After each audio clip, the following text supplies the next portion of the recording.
Subscribe कीजिए दोस्तों हमारे चैनल को। नोटिफिकेशन पाने के लिए बेल आइकन को प्रेस कीजिए। गुड मॉर्निंग स्टूडेंट, माँ ज्ञान भारती ग्रुप ऑफ एजुकेशन अंता में आपका ऑनलाइन क्लास के अंदर स्वागत है। हम हिस्ट्री का पहला चैप्टर हम पढ़ रहे थे और महाजनपदों के बारे में हम बात कर रहे हैं।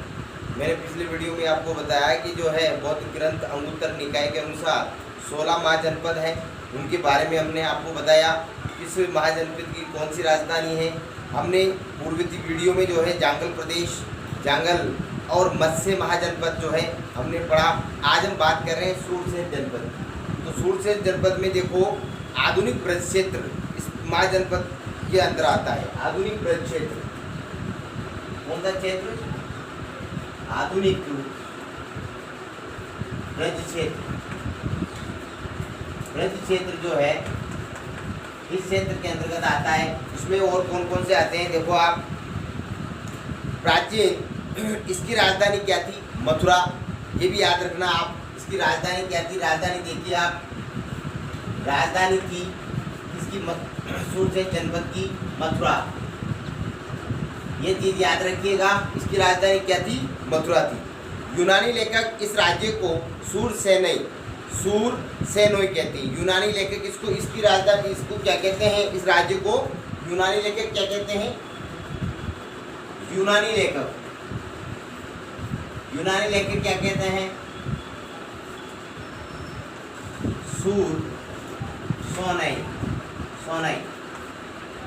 सूरसेनोई कहते हैं। तथा राजधानी को जो है इसकी राजधानी को यूनानी लेखक क्या कहते हैं? मेथोरा कहते हैं। इसके राज्य को सूरसेनोई कहते हैं और इसकी जो है राजधानी है वो उसको क्या कहते हैं? यूनानी लेखक मेथोरा कहते थे। ठीक है। महाभारत अनुसार यहाँ किस वंश का शासन था? यादव वंश का। महाभारत जो महाकाव्य है उसके अनुसार यहाँ पर शासन किसका था? यादव वंश का। कौन से वंश का? यादव वंश का शासन था। याद रखिएगा। यादव वंश के शासन होने के कारण भरतपुर, धौलपुर, करौली, अभी वर्तमान का भरतपुर, धौलपुर, करौली इसके अंतर्गत आता है।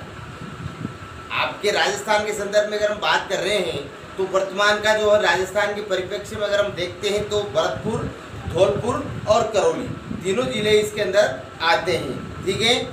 अलवर जिले का पूर्वी भाग भी सूरसेन के अंतर्गत आता था। वासुदेव के पुत्र श्री कृष्ण का संबंध इसी जनपद से है। वासुदेव के पुत्र जो कृष्ण है उनका जो भी इतिहास रहा है उसी जनपद के अंतर्गत आता है। ठीक है ना। और आगे देखो,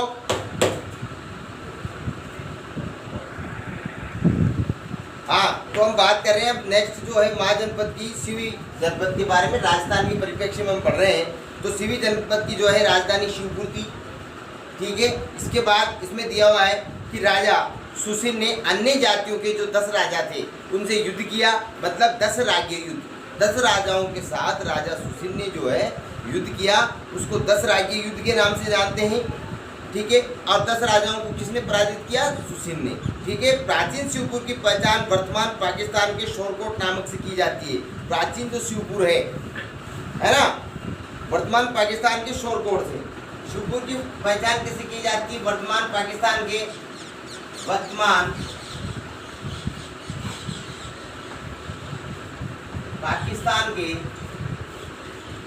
शोरकोट से किससे की जाती है? शोरकोट से। ठीक है। आगे देखो, आगे देखने के बाद हमें पता चलता है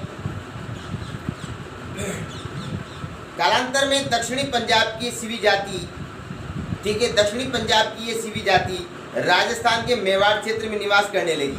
देखो दक्षिणी पंजाब जब अभी जो है पाकिस्तान के अंदर आता है। ठीक है। दक्षिणी पंजाब की ये जाति कहाँ आई? मेवाड़ में आई। कहाँ पर आकर निवास स्थान बनाया इन्होंने? मेवाड़ में।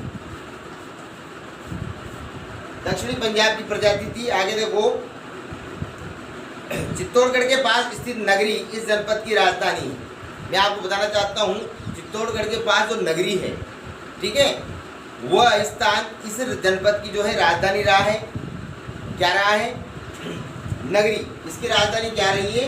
नगरी। और ये नगरी कहाँ पर है, मैं आपको बताना चाहता हूँ चित्तौड़गढ़ में। ठीक है, नगरी जो राजस्थान के परिप्रेक्ष्य में नगरी नामक स्थान चित्तौड़गढ़ में है, जबकि नगर नामक स्थान आपके टोंक में मिलता है। कहाँ मिलता है? नगर नामक स्थान आपके राजस्थान के परिप्रेक्ष्य में टोंक जिले में मिलता है अभी वर्तमान। ठीक है, आगे देखो, मेवाड़ के अनेक स्थानों से शिवियों के सिक्के भी प्राप्त हुए हैं। मंदसौर के पास 5 गुहालेख प्राप्त हुए हैं, जिनमें शिवी जनपद का प्रसार पश्चिम से लेकर दक्षिण पूर्व तक होना बताया जाता है। ठीक है ना, कहाँ मिला है? मंदसौर में 5 गुहालेख। गणतंत्रात्मक शासन प्रणाली के बावजूद इन जनपदों की राजसत्ता कुलीन परिवारों के हाथ में। गणतंत्रात्मक शासन मतलब लोगों के द्वारा चुने हुए प्रतिनिधि, मतलब जनता का शासन होने के बावजूद भी वहाँ राज्य व्यवस्था किनके हाथ में थी? धनाढ़ी लोगों के पास, कुलीन लोगों के पास। आगे देखो, इन परिवारों के प्रतिनिधि ही संतागार सभा के प्रमुख रूप से शासन की व्यवस्था करते थे। देखो आप, संतागार जो वहाँ की सभा थी, वहाँ की सभा को क्या कहा जाता था? संतागार, मतलब जिसमें वो बैठते थे। ठीक है ना, राजसत्ता इन परिवारों के प्रतिनिधि ही संतागार सभा के संतागार के प्रमुखों के रूप में शासन की व्यवस्था करते थे। संतागार के सदस्य निर्धारित विषयों पर अपने विचार व्यक्त करते थे। इसे अनन्य विरोध कहा जाता था।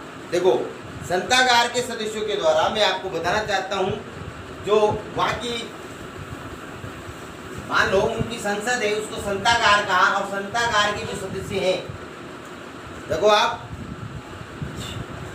पहली चीज तो गणतंत्रात्मक शासन था, लेकिन उसके बाद भी जो मतलब राज व्यवस्था की भागदौड़ थी वो किनके हाथ में थी?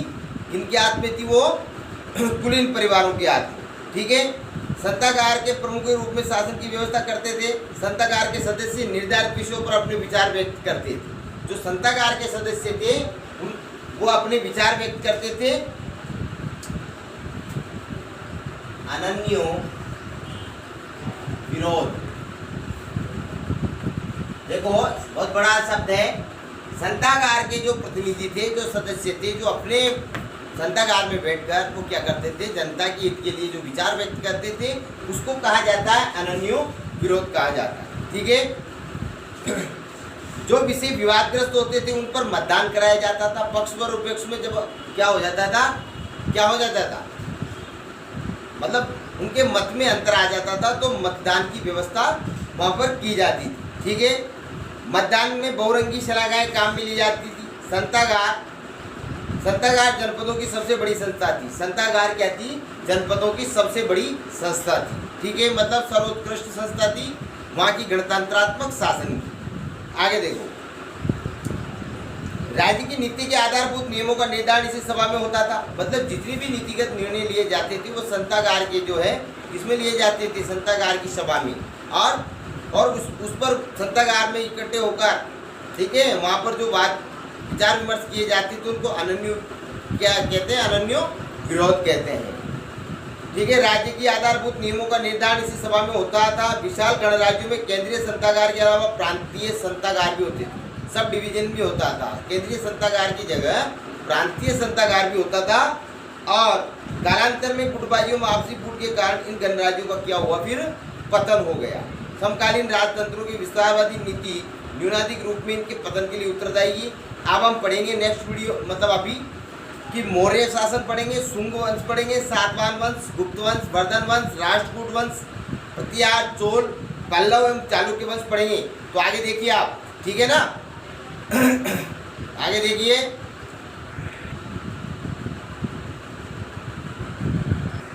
तो इन जनपदों के बाद अगर हम बात कर रहे हैं वंशों की, तो वो पढ़ेंगे मौर्य वंश। तो मौर्य वंश में आप देखिए 16 महाजनपदों में मगध एक साम्राज्य के रूप में, मगध के साम्राज्य के रूप में आविर्भाव किस वंश का हुआ? हरेक वंश का।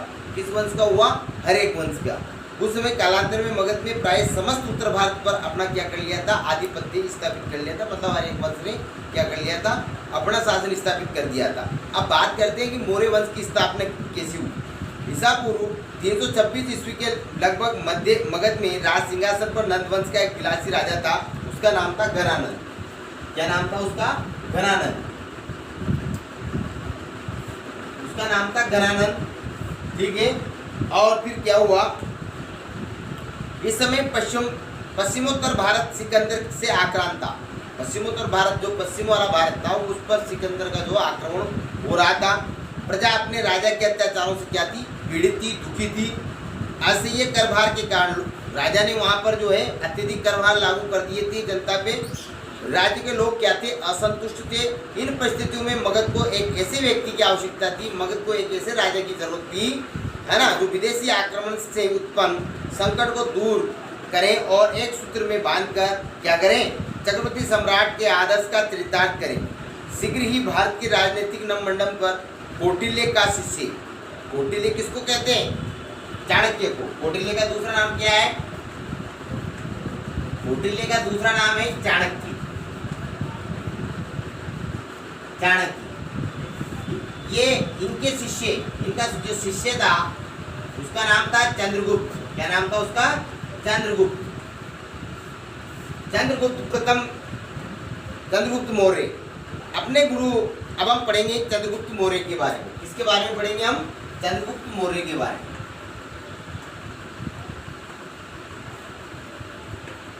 मौर्य, इसका जो शासन काल है 322 से 298 ईसा पूर्व। 322 से 298 ईसा पूर्व, ठीक है। अब इसमें देखो आप, देखो अब हम बात करें चंद्रगुप्त मौर्य की, जिसका शासनकाल 322 से 298 ईसा पूर्व था। अपने गुरु चाणक्य की सहायता से चंद्रगुप्त प्रथम ने, चंद्रगुप्त मौर्य ने, देखो चंद्रगुप्त मौर्य जब कोई खेल खेल रहा था राजगिलम, तभी चाणक्य या कौटिल्य रास्ते से गुजर रहे थे। तो उन्होंने उस बच्चे के अंदर ये प्रतिभा देखी कि वाकई ये या तो चक्रवर्ती सम्राट बनेगा, ठीक है, या फिर महान जो है संत बनेगा। कौन बनेगा, चंद्रगुप्त, ठीक है। अब इसमें देखो चंद्रगुप्त मौर्य ने अपने गुरु चाणक्य के निर्देशन में घनानंद को, जो मगध का साम्राज्य राजा था घनानंद, उसको पराजित किया। अंतिम नंद शासक कौन था, घनानंद को पराजित किया। 25 वर्ष की आयु में चंद्रगुप्त मौर्य मगध के राज सिंहासन पर जो है आरूढ़ हो गए। कितनी सी उम्र में जो है, 25 वर्ष की उम्र में जो है वो मगध के जो है राजा बन गए। अंतिम जो नंदवंश का शासक था घनानंद, उसको पराजित कर दिया इन्होंने अपने गुरु की निर्देशन में। चंद्रगुप्त मौर्य ने व्यापक विजय अभियान करके प्रथम अखिल भारतीय साम्राज्य की स्थापना की। देखो पूरे भारतवर्ष पर जो है साम्राज्य की स्थापना की। 305 ईस्वी में उसने तत्कालीन यूनानी शासक सेल्यूकस निकेटर को पराजित किया। 305 में जो यूनानी शासक था, देखिए 305 में उन्होंने यूनानी शासक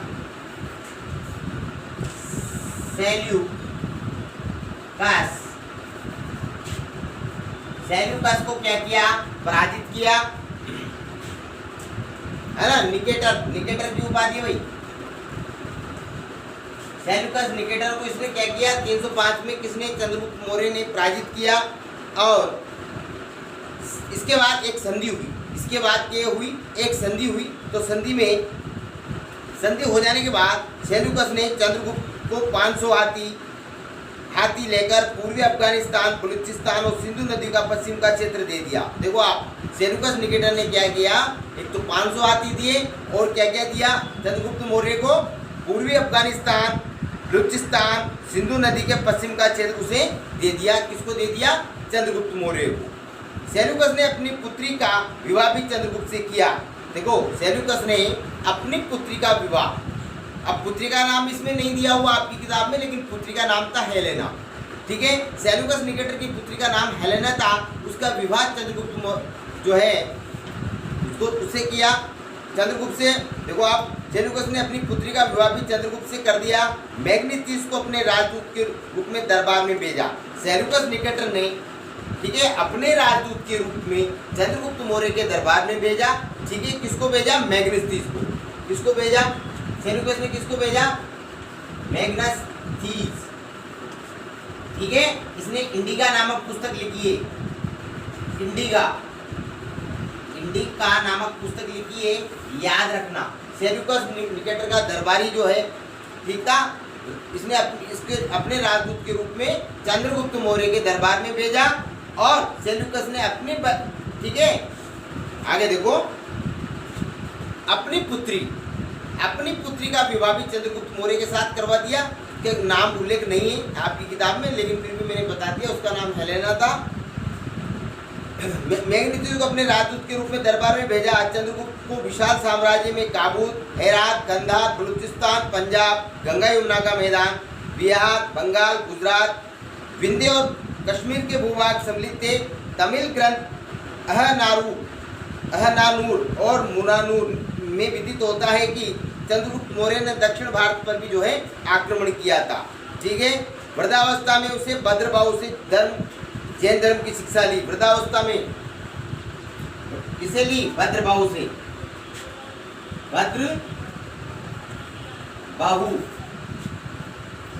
बाहु से उसने क्या ली? जैन धर्म की शिक्षा में जो है वो दीक्षित हो गया। कौन? चंद्रगुप्त मौर्य। ठीक है ना। आगे देखो, उसने 298 ईसा पूर्व में श्रवण बेलगोला मैसूर में उपवास करके अपना शरीर त्याग दिया। तो इसमें आप देखो 298 ईसा पूर्व में। अब बात आती है आगे, देखो ध्यान से, वृद्धावस्था जब वो वृद्ध हो गया तो उसने जो है जैन धर्म का जो है ना गुरु था, उसका नाम था भद्रबाहु, उससे शिक्षा लेकर, ठीक है, जैन धर्म की दीक्षा ग्रहण की। और उसके उपरांत उसने 298 ईसा पूर्व श्रवण बेलगोला, जो भी मैसूर में पड़ता है, ठीक है, कर्नाटक में, उसने वहाँ पर अपने शरीर का त्याग किया। अब जैन धर्म में अपने शरीर का त्याग करने को जो है वो जो पद्धति है उसको संलेखना पद्धति कहते हैं। आपकी किताब के अंदर नहीं है, लेकिन फिर भी मैं आपको बता देता हूँ। जैन धर्म के अंदर अपने देह को त्यागने के लिए, ठीक है, व्यक्ति भूखा प्यासा रहकर, ठीक है, अपने शरीर को अपने देह को त्यागने की जो प्रक्रिया है उसको संलेखना पद्धति कहते हैं। क्या कहते हैं उसको? संलेखना पद्धति। ठीक है। अब चंद्रगुप्त मौर्य के बाद उसके उत्तराधिकारी बिंदुसार की हम बात करते हैं। तो बिंदुसार चंद्रगुप्त मौर्य का पुत्र एवं उसका उत्तराधिकारी। चंद्रगुप्त मौर्य का पुत्र था बिंदुसार। ठीक है। इसका शासन काल रहा है, कितना रहा है? 298 ईसा पूर्व से 272 ईसा पूर्व तक। ठीक है। जिसे यूनानी लेखक क्या कहते हैं? इसको ध्यान दीजिए, यूनानी लेखक क्या कहते हैं? यूनानी लेखक कहते हैं इसको अमित्रोचेटस का तात्पर्य है शत्रुओं का नाश करने वाला। आपकी बुक्स में नहीं है, लेकिन मैं बता रहा हूँ आपको, अमित्रोचेटस से तात्पर्य है शत्रुओं का नाश करने वाला। ठीक है। और आगे देखो, वायु पुराण में से भद्रसार, वायु पुराण में इसको क्या कहते हैं? किसको? बिंदुसार को। वायु पुराण जो हमारा ग्रंथ है, वायु पुराण में इसको भद्रसार क्या कहते हैं? इसको भद्रसार। और जैन ग्रंथों में सिंहसेन कहा गया। जैन ग्रंथों में क्या कहा गया? जैन ग्रंथों में कहा गया इसके लिए, बिंदुसार के लिए सिंहसेन। क्या कहा गया इसको? जैन ग्रंथों में सिंहसेन कहा गया। आगे देखो, उसने सुदूरवर्ती दक्षिणी भारतीय क्षेत्रों की भी जीतकर मगध राज्य में क्या कर लिया? शामिल कर लिया। किसने? बिंदुसार ने। दिव्यावधान के अनुसार उसके शासन काल में तक्षशिला में 2 विद्रोह हुए। दिव्यावधान जो बहुत है ना, जो साहित्य है दिव्यावधान, जिनका दमन करने के लिए पहले किसने? तक्षशिला में जो 2 विद्रोह है, इनका दमन करने के लिए सबसे पहले तो उसका जो पुत्र था अशोक को भेजा। उसके बाद उसका दूसरा पुत्र था सुसीम, दूसरा पुत्र का नाम था सुसीम को भेजा गया। ठीक है। बिंदुसार के राज दरबार में यूनानी शासक एंटियोकस प्रथम ने डायमैकस नामक व्यक्ति को राजदूत के रूप में नियुक्त किया। देखो, बिंदुसार के राज दरबार में यूनानी शासक का नाम क्या था? एंटियोकस प्रथम। क्या नाम था? क्या नाम था इसका?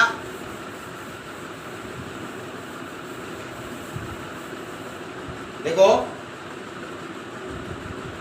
बिंदुसार के राज दरबार में यूनानी शासक एंटियोकस प्रथम ने यूनानी शासक का नाम था यूनानी शासक का नाम था एंटियोकस। एंटियोकस प्रथम ने क्या किया? एंटियोकस प्रथम ने, आगे देखो, डायमेकस नामक व्यक्ति को राजदूत के रूप में नियुक्त किया। किसको? डायमेकस। डायमेकस डायमेकस नामक व्यक्ति को यूनानी शासक एंटियोकस प्रथम ने डायमेकस नामक व्यक्ति को बिंदुसार के दरबार में राजदूत के रूप में क्या किया? नियुक्त किया। ठीक है, आगे देखो, प्लिनी के अनुसार मिस्र नरेश फिलाडेल्फस यानी मेलिदिती, फिलाडेल्फस का नाम था मेलिदिती, ने डियोनिसिस नामक मिस्री राजदूत बिंदुसार के दरबार में भेजा। किसके दरबार में भेजा? बिंदुसार के दरबार में। किसने भेजा? देखो आप, मिस्र नरेश का नाम था फिलाडेल्फस, उसका नाम क्या था?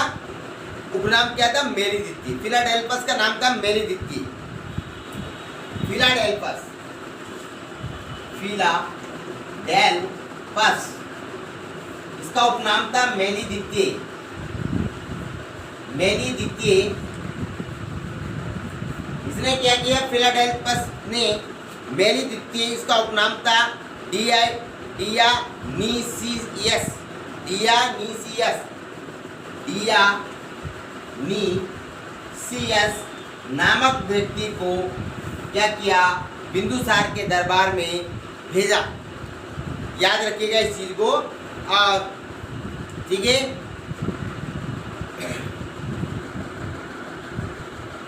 ठीक है, अब बिंदुसार तक हमने पढ़ा, ठीक है ना, मौर्य वंश। अब नेक्स्ट वीडियो में जो है हम अशोक के बारे में पढ़ेंगे, अशोकमान के बारे में। आज के लिए इतना ही, धन्यवाद।